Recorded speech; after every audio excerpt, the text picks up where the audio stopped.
Alright, so, welcome everybody to pretending we have an awesome intro video.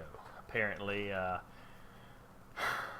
the last update to OBS has destroyed my video plugin, so I will have to figure out what's going on with that. But now we are here for episode 18, The Skills That Kill. Recently, they had a live stream. And by they, of course, I mean City State Entertainment, had a live stream talking about re-abilitation of Camelot Unchained. They had a whole lot of technical talk that I'm going to attempt to dilute and summarize a bit, and we're gonna talk about it and get some questions out there for yourselves and for us to discuss, and hopefully get some feedback from you, some thoughts. Primarily going to focus on abilities and rehabilitation, though of course we will take in questions and comments.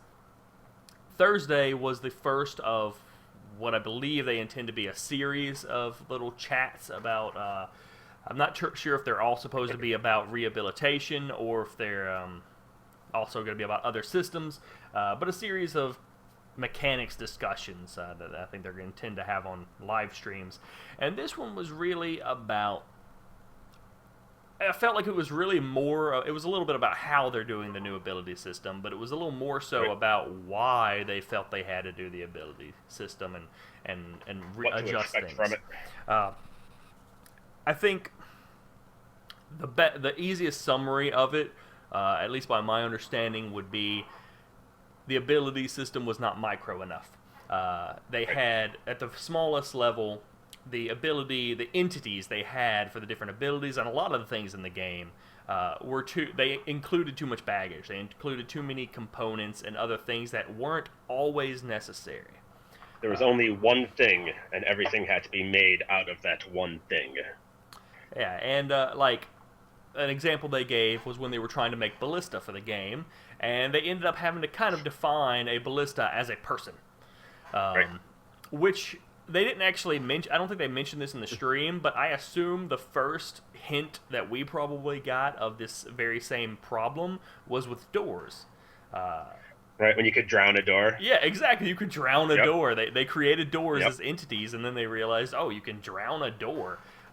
So I assume it's easy to see how you fall into that, though. You have a basic framework, and you go, well, we need a door. Well, take this and make it into a door, and now make it a ballista, and it's fine. It'll work for now. Yeah. I feel like we're past the for now. So, essentially what they did was focus that down by breaking the abilities down into sort of skill nodes that had different components in there. So, like, they might have a skill node for just damage, and then, of course, that has lots of different components that they can adjust and tweak and play with. So, the first thing I really wanted to... That's just a summary of what the stream was for those that either hadn't caught it yet or to build the framework for the discussion. The first thing I really want to discuss, of course, for both chat and for us... And before I go too far, I do want to say, because I've already gone too far, so I'm going to wind it back a little bit before I go into that. Obviously, Brand and Kriss aren't here. I got a little thrown off. Really? I'm not. I was trying my best French accent. I apologize. I got a little thrown off by not having my intro video. I apologize for that. Yeah, Kriss and Brand could not make it, so I put out a call for volunteers, and so we have GoKex. Hello. So how's it going, GoKex? A lot of MMO. It's going pretty good. It's been a great Saturday. We're talking in chat here about the heat wave rolling through, making us all extra shiny up today. Oh, yeah. Turned off the overhead light, so I'm not reflecting too badly. I've got my my cast spotlight on, like you can see it right here. It's pretty hot. Yeah. Wow. The one I use. And just getting the ambient from, I got a little fish tank over there somewhere. So I did intend to introduce you and let people know who you were, so I apologize if I forgot to do that. I was getting right into the topic. I want to talk about abilities. It's so exciting. I don't blame you. I don't really want to talk about me. Let's get to it. All right, we do have an extra level of bald on the cast today. Extra level of shiny. 60. But anyway, the first thing I did want to talk about with abilities is, what do you think, again, for you and chat, are really the necessary advantages for breaking it down into such a micro level? Like, why did they feel like they really needed to do that to the point where, you know, they completely delayed the game for it? Yeah, I feel like most of it's going to have to come back to the ability creation system that we will be presented with. So if they're going to have to start with say, a variety of damage abilities, having a damage node that they could just say, well, this ability needs to do damage, throw the damage node on it, now it can do damage, as opposed to having to say, okay, here's a new ability, let's code the do damage part of it. That'll speed it up a lot. Yeah, I think you really hit what I think was the key message that I took out of the live stream, which is this is going to speed things up in a myriad of different ways. Like they seem to just keep hitting back to that. Like they talk about one thing, like you know, we were trying to do abilities that might be like one, you could shoot something and then it'll have a different effect that comes off of it or does this, and we had to do it, and then we went, oh well, we have to completely code something for that, so that's going to be time consuming, so we'd have to go to the engineer and get them to do this, and then you know, then they talk about something else completely, like talk about the amount of base level skills that they had to have because of how it was set up like that originally. And how complex that would get, how it would just explode in complexity, and that became more time-consuming. And so, again, they needed to adjust it to save time, and it just kept going over.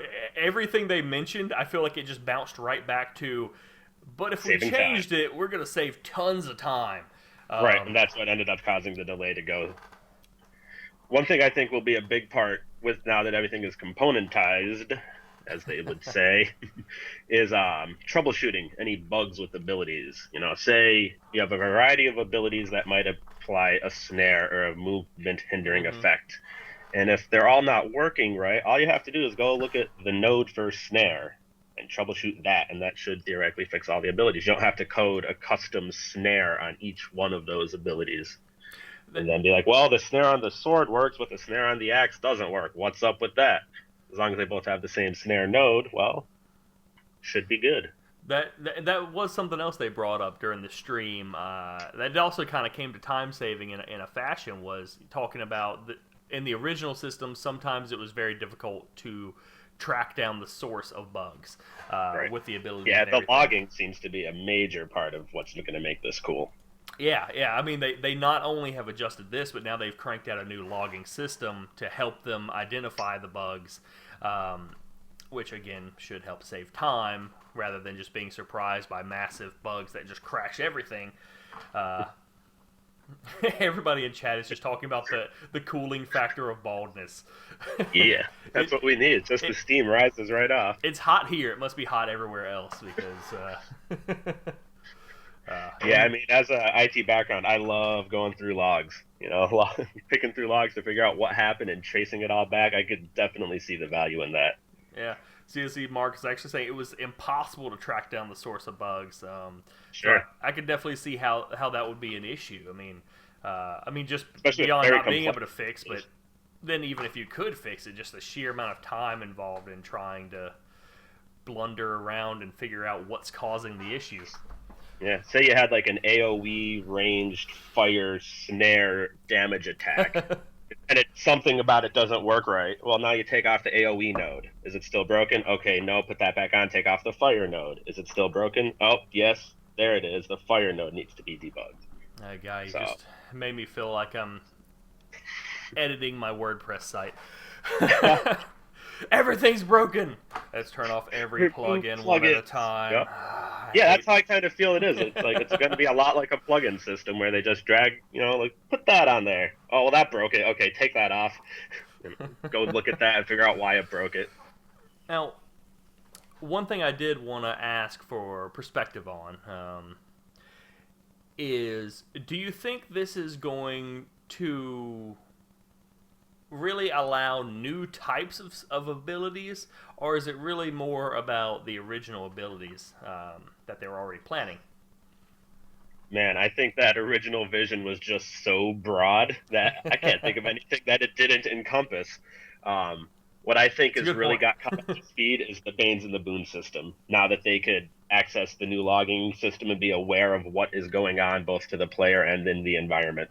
It seems like from what they were saying, the Banes and the Boons might have been a little bit behind what they were hoping to That do, and this flipped it right around. That is true. I hadn't spent quite as much time really contemplating that, but they did talk about the Banes and the Boons and how essentially They every were all, one of them had to be custom coded.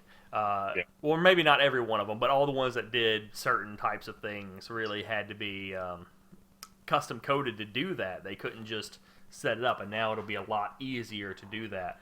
right.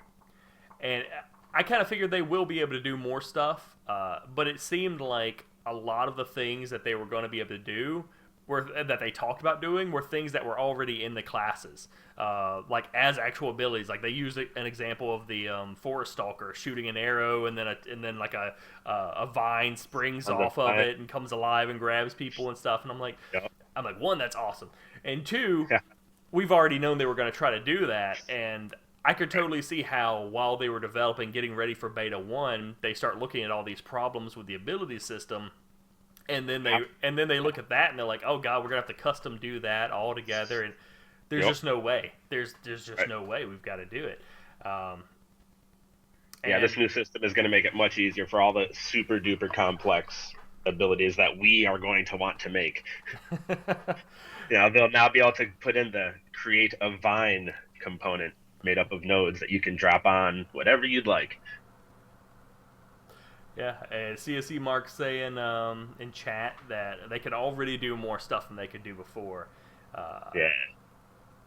And Banes and Boons just about fall out of the new system, which is... Yeah, I thought that was pretty cool when they were talking about that. It's like, oh my god, look how easy this is now. And that makes me excited because the Banes and the Boons, I think, are going to be a really fun part of the game. So to have them actually be very diverse and, do more than just be racial resistances and stuff like that.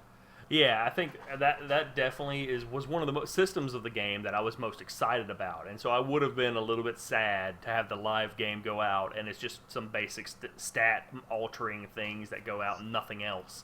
Right. So I'm kind of excited that it'll be easier for them to add more stuff in there, and I'm also excited about. I did an article on realmsunchained.com. Shameless plug. Check it out. I did an article in there some time ago, just a short little announcement type thing. Basically, because they had done a live stream and kind of it was one of the interview articles they did, where Mark Jacobs has kind of implied that the goal was to get all the classes in for launch. Mm-hmm. Which, of course, had never really seemed like the goal. They'd always said, no, this is post-launch. Right. And I did talk to him, and he did definitively say, like, well, that's just because that's the goal doesn't mean that's what's going to happen. They still may be post-launch. But this does seem like if this works at speeding up so many things, like that might be a viable thing. And I've had some people mention to me before, because I've said this a couple of times, and say, but they've already delayed the game. How can they possibly catch up to include all those classes? But really, I was thinking about it today. The part that's been set back for months has been the programming. All the art people have been able to work for these months on everything else. So I imagine there are certain things that they're actually way ahead of on in some regards. Sure. So yeah, one thing that I noticed they mentioned was the ability builder UI is supposedly much farther along now than it would have been if we had been in beta already, when we'll be using to create our own abilities. Yeah, as far as speeding, go ahead. No, go ahead. I was going to say, as far as actually speeding up the class implementation, now that they'll have all these nodes to create abilities, all they really have to design is the class and a few mechanics. They don't have to go and code all of the damage and attack types and defensive abilities and heals for the special class. They can toss the abilities together with the new system and focus their efforts more on implementing the class itself. Yeah, from a lot of the things they've said, while I don't expect there to be more abilities when Beta 1 starts than we would have had before, because that's all brand new, I do kind of expect that a lot of other things are going to be a lot better than what we expected for Beta 1. A lot of the UI elements, not necessarily like overall graphics and everything just going to be amazing, but certain elements of the UI and stuff are probably going to be even better than we had originally anticipated. Sure. Just because they're not going to be living Flash commands. Yeah, just because they've had so much time to tinker with those while they've been doing this. It's kind of like the cube updates we've seen rolling out that have vastly improved the cube user interface. It was kind of horrible. I won't lie. Well, it's all about how early do you need to be having your access. Yeah, it was alpha, so it's supposed to be horrible. The new interfaces they've shown have been so much better. So I certainly expect we'll see some of that. Yeah, I think the game will be much farther along beyond just the abilities because they've had the time, like you said. Yeah. Now, one thing that was mentioned also in some of the recent updates was active blocking. And I think they even mentioned that some of this new system, that was also something related to the old system that was problematic to do. And the new system has enabled them to progress farther on that even than they were before.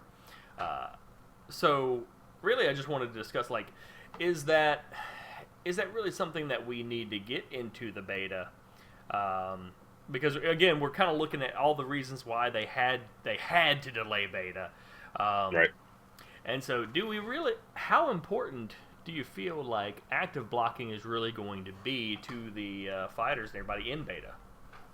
Yeah, that's a tough one because I'm still not fully grasping how deeply implementing active blocking will be because they keep talking about it, but then they'll follow up and say, "But we don't want to make it a Twitch-based game." And so I'm kind of on the fence about what to expect. One thing tied back to what you previously said about things that will be more polished is they commented on the animations. Attack animations are going to be more real-time and accurate, which I think will be a big component of active blocking. You have to know when to block that sword when he's actually swinging it. Personally, I am not overly concerned with active blocking, but it will be fun as long as it's not overbearing. I actually hadn't considered active blocking in terms of blocking swords. For me, the main important part for active blocking and how it avoids being like a twitch mechanic is against ranged attacks. As we know, a lot of the ranged attacks are very long range. Many of them are kind of slow, especially like the mages. Their fireballs and everything, very slow. You can see them coming for miles. The combat in general is much more slower paced. So it's not really a twitch mechanic if you see the fireball coming from really far away and you just shield up. Block it to soak up some or all the damage or whatever. I do have to say I think it is probably an important thing to test for the beta because a lot of people have voiced concerns over, and I'm trying to think of how I can phrase this and say it without breaking NDA.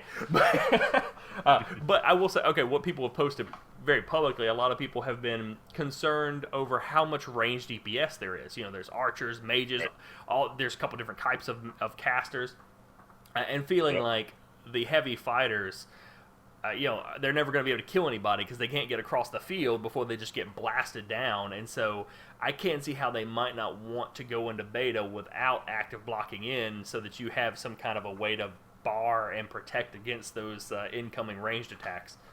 For sure. Yeah, especially in sieges. If we're going to be playing in keeps and anything like that, the fighters will need to keep themselves alive. Can I active block against a catapult? Yeah. If your shield is big enough. If your shield is big enough.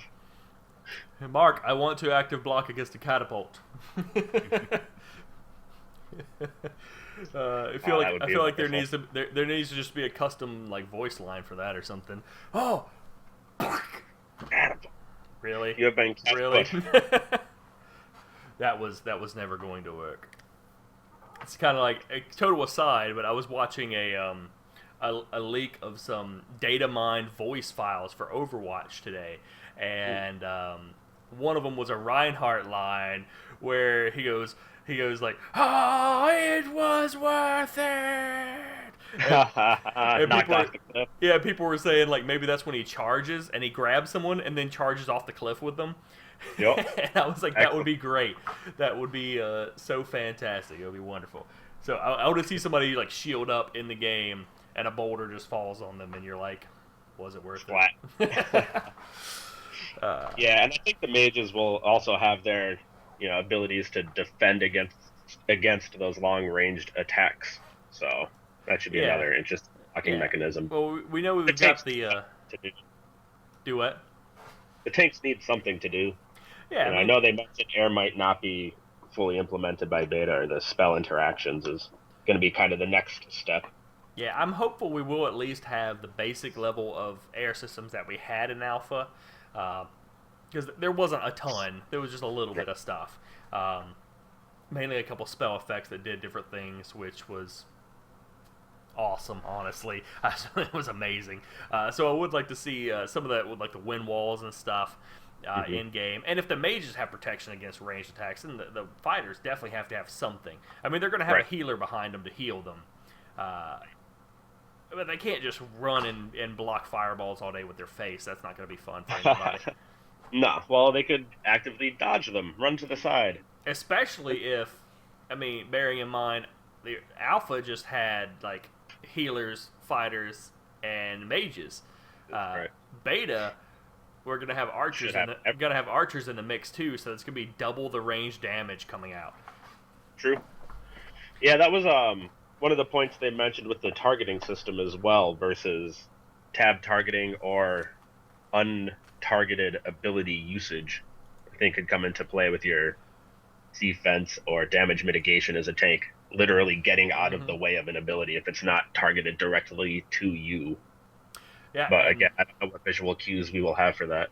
Yeah, and that's something that's come up before, so it's not really like a new announcement, but they did bring that up again with the new ability system, talking about how we will have the freeform targeting and everything, which I'm excited to see because I want to play an archer, and and I still haven't gotten to do it yet. I want to see how it was going to work.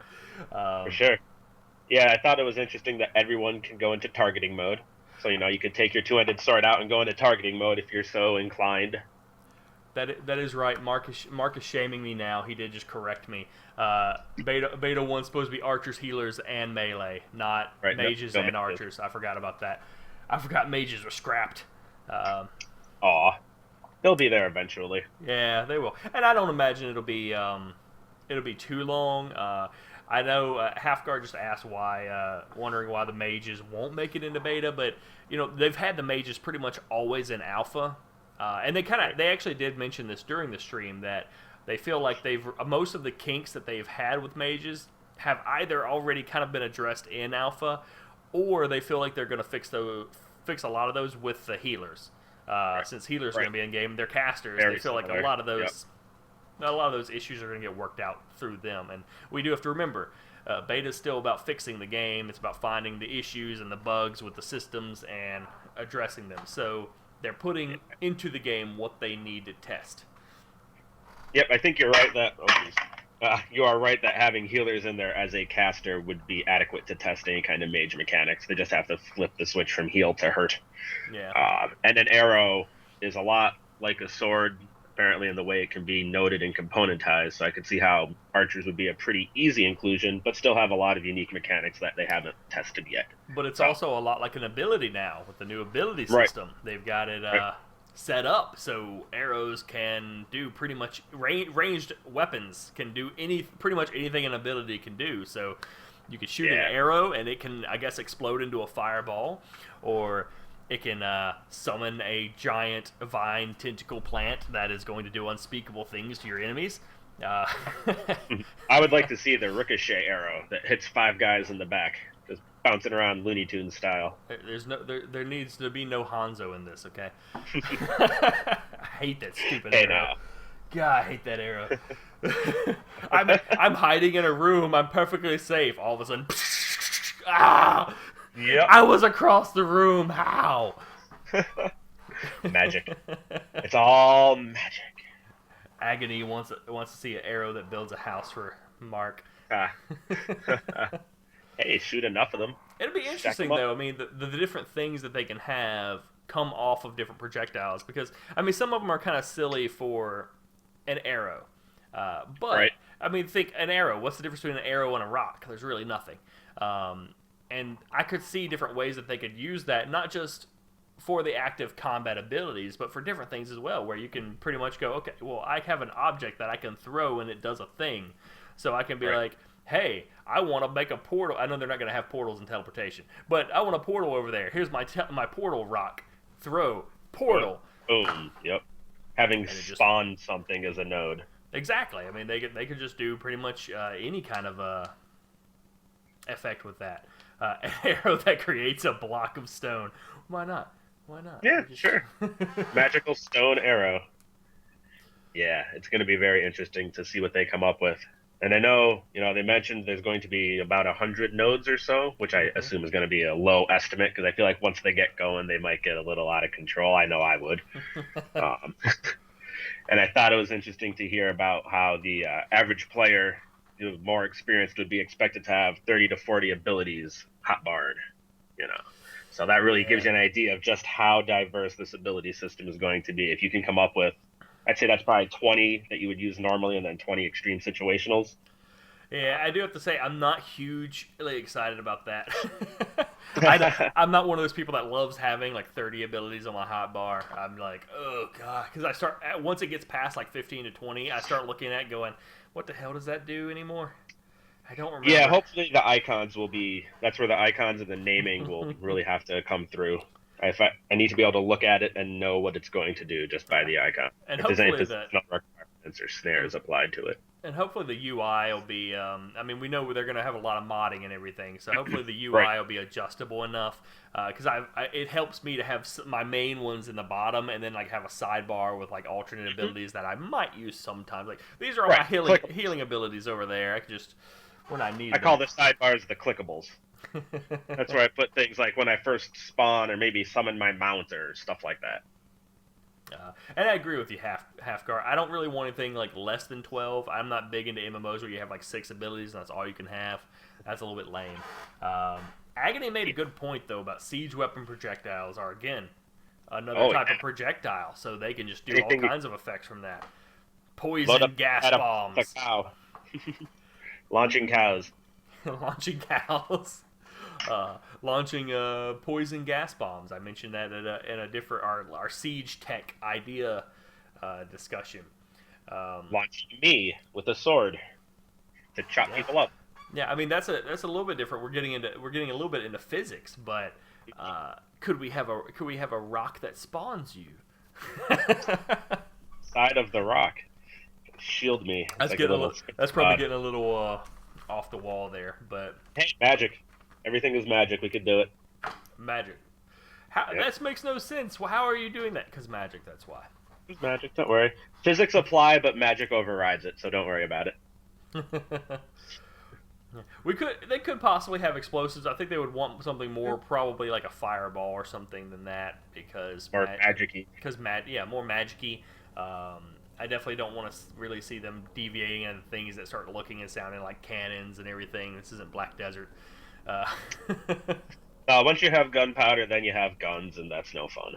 Yeah, but I mean, they could still blow up a rock and it's shrapnel. I mean, that's one thing we've talked about with the air system before. You have like a rock wall. Well, what happens if you hit it with a really powerful fireball? Does it like just boom shrapnel on everybody, or does it melt? Melting's kind of lame. I'd rather it blow up. The ice wall melts. The rock wall turns into molten magma chunks that hits everybody behind it. See, that would be cool. I'm down with that. Absolutely. And then they'll now can log it and know who gets the credit for blowing up the wall and killing everybody.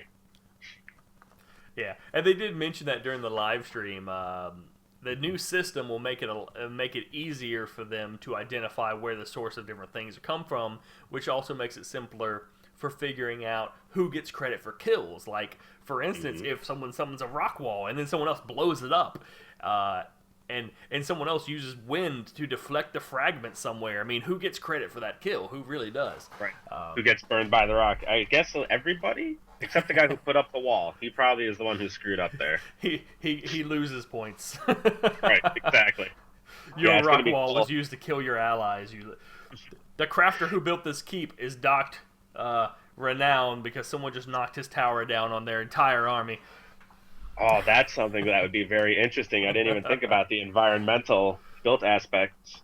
I like that they mentioned about, the face hitting with the swords. The crafters now being able to know how their weapons are being put to use. Yes. That's a really great new feature with the new logging system. You gotta say, oh, my swords killed 30 people today. Go me. Yeah, I thought that was really cool because I know a lot of the crafters will really enjoy the idea of that, of being able to go not just have their name on things, but be able to actually look it up and be like 300 players in game currently are using my swords. That's awesome. That's awesome. For sure. Yeah, they need to know how they're contributing because you're selling your gear out and it's probably being used, maybe, but to actually get the numbers to go with it, that's going to be really cool. Well, and the really important part of that is, we still have the daily reward system. Every day the server shuts down and sends out the rewards to everybody. Right. Maybe that might factor into part of that when they go, okay, well, this is the top sword distributor who has contributed the most swords to the realm today, that have been used the most and everything. So clearly he should get something for that, Right. I feel like in the past they only would have been able to look at how many you made, not what was actually done with them.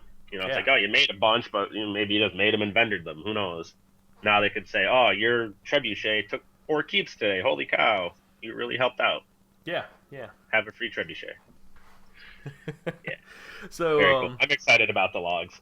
Yeah, it's definitely a cool sort of thing. It's one of my favorite things about one of my favorite MMOs, EVE Online, was the interactability between the mods and the user user-made websites and programs and the game logs. All the different things that you could pull up in there. I mean, not just player stats and stuff like a lot of games have, but you could actually pull up player histories, every guild they've been in, how much damage and how many times they've died from everything, what systems they died in, all kinds of stuff that you could pull up.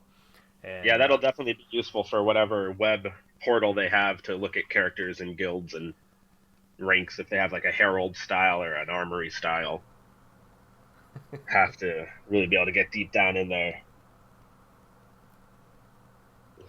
Mm-hmm. And I remember in some of the older games where you'd have to be pulling the manual logs out of game directories and parsing them yourself to see what happened.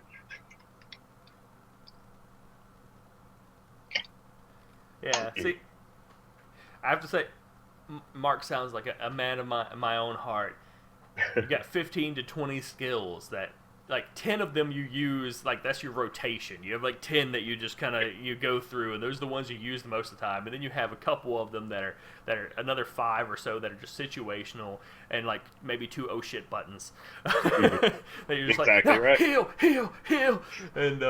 And that's all I need because that's all I can remember, honestly. It's right. Really, it's a deficiency with me. I can't remember the other ones. Well, I mean, you're going to have to think about how you build your archer.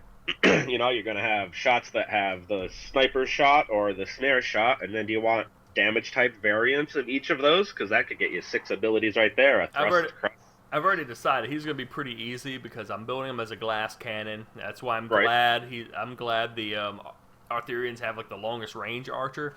I'm just going to stay in the back, and I'm just going to be sitting there going, sniper shot, draw, and loose, and follow-up shot, and shoot. But then what if if puts up a wall in front of you? Now you have a different ability to use that sets your arrow on fire. Or if one of the stealthers appear next to me, I'm just going to look at him and go, I'm screwed. Got me. Goodbye, cruel world. Suicide. Sorry. Neil emote / Neil. Go ahead and kill me. I have died. Nah, it should be interesting. I'm an ability hoarder, personally. I've played some games where I have hotkeyed over 40, had over 40 hotkeys, and, I play some now with less, and either way is fine. I could feel it being overbearing, where you're like, oh man, I need to use that ability. Where is it? I'm dead because I forgot where that ability was. Yeah, one of the, I forgot what I was going to say. I started reading chat and it completely went. Oh, you can never look at the chat. Something about many hotkeys. Will there be environmental damage to weapons and armor, as in stepping in a fire, damaging your bow? Oh, I get you. We have no idea about that. If weapons will have condition and I'm assuming there will be condition and durability effects on your gear. Yeah. That will fade over time, and the environment, maybe. Running through the snow makes your plate boots rust. Yeah, and Mark's unsure too, but they could do it. Right, exactly. They could if they want to. Yeah, but do they want to? I don't know. That would be interesting. I wouldn't necessarily be opposed to it. Oh, maybe I mean, we grass is know on fire. there's going to be gear degradation. Right, has to be for crafters to have something to do I mean, to repair it. I think that could be an interesting option for certain types of areas and terrain. Like maybe there's something in the depths that if you fell in a certain type of trap, sucks to be your gear because it's going to get screwed up. Yep. And I could see different. I don't know, not really ways to affect the player's gear by the enemy because like the long-term gear viability, just more things to impact how they play. I don't This think little so you could dip your arrows in next to you would be cool. The mage sets the grass on fire right by your side. Well, we have mentioned before, like what happens if you shoot an arrow through like a flame wall? Does it become a flaming arrow? And Flaming arrow of doom and death. I want flaming arrows because then I'm gonna have a mage with me while I'm sniping, and he can put his flame wall up, and I'm just gonna Right shoot through it every time. I'd like to see a bundle of arrows that when they go through fire, it becomes unbundled and becomes a hailstorm of flaming arrows. Maybe it could happen. Maybe they could happen. That's why it's so much fun to look at this new system. Anything could happen. Let your dreams run wild. That's what I was gonna say. The I will say, I love the ability to create and customize the abilities in the game. The ability to create and customize abilities, the skills in the game, because like that's what I've spent most of the time testing on. My skill bars are huge. They're just massive. They stretch all the way across because I have variants of everything. But I still have that same problem. I sit there and I go, "What did this one do again?" Right. I'm just gonna click it. Let's see what happens. See what happens. Yep. Yeah, that's where the icons. I'm curious to see, like, if these components are all going to have different impacts on the final icon that you get to put on your hotbar.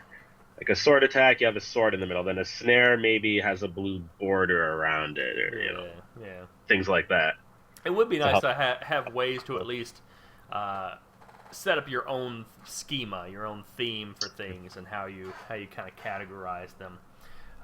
Either way, I mean, we've kind of diverted from the original topic a bit, I think. And the last question I really wanted to talk about the ability system, about rehabilitation, just to kind of conclude is, and of course, again, this is for chat and you. Let's go, chat. Was it worth it? Like, looking at what they're talking about doing, does it feel like the several month delay for beta was worth it and truly necessary? Yeah, absolutely. Because if they put in the old system, they probably would have ended up having to yank it after beta. You know, I know in the stream, Mark mentioned he worked on a previous game that had 5 iterations of an ability system. I don't know when that game went into beta and when players were exposed to it, but to have one yanked out after they had been testing it, I think that would be very brutal. And having them talk about how much fun it is now and how powerful this new system is, I'm more than okay with waiting to get my hands on what we are presented with, which is what we were promised. So to have that promise of glory and then get a kind of janky ability system probably would have put a lot of people off.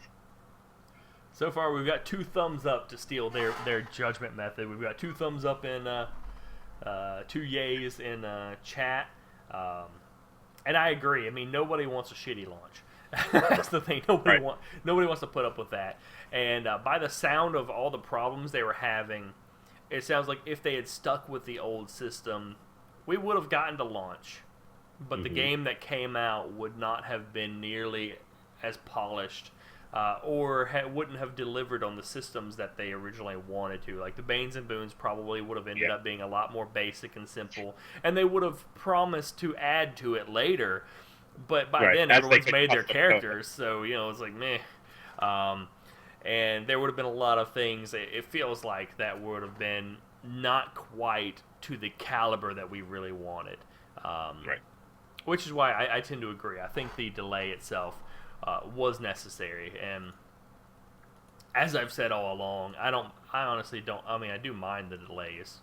I hate the delays. We all want to play the game. But we all want to play the game. But I don't mind them. It's hard for me to be mad at them, especially when they've been doing the streams and everything, when they've been very communicative and open about what's going on. And I think the streams helped right before the delay, at least for me. I know some people are still upset. Some people still threw hissy fits, but people throw hissy fits. They'll get over it. That's exactly right. That'll happen. And now that they got the hot, streamy summer going, I feel like that's easing a lot of people's, concerns. They took that month or two off there with no streams, and a lot of people seem to get worried or wander off, but they seem to be coming back now. Streamy. Summer. Get it? Yeah, we're hot and streamy in here. All right, well... I'm not worried. I'm excited, honestly. I mean, I'll take, another little bit of time to let them get everything all polished up and get my hands out and start creating all sorts of crazy things. I agree. I'm perfectly happy. Not happy having to wait, but I'm okay with having to wait, and especially if it's delivering something that's going to be much better in the long term. And so, yeah, that's the thing. If the game tanked, I don't know what I was going to do if this came out and was a terrible game. So anything to avoid that. Right. The last game I started a guild for was canceled before ever reaching alpha. So that's sad. After I ran a fan site for it and ran a guild for it for like a year, and they just suddenly went, oh yeah, we're not making World of Darkness anymore. Goodbye. Screw you. Hear that, you. CSE? You're not allowed to cancel this. Yeah, don't do that to me. Anyway, but we had a good talk, and I think I'm excited for the new re-abilitation system, the new ability system.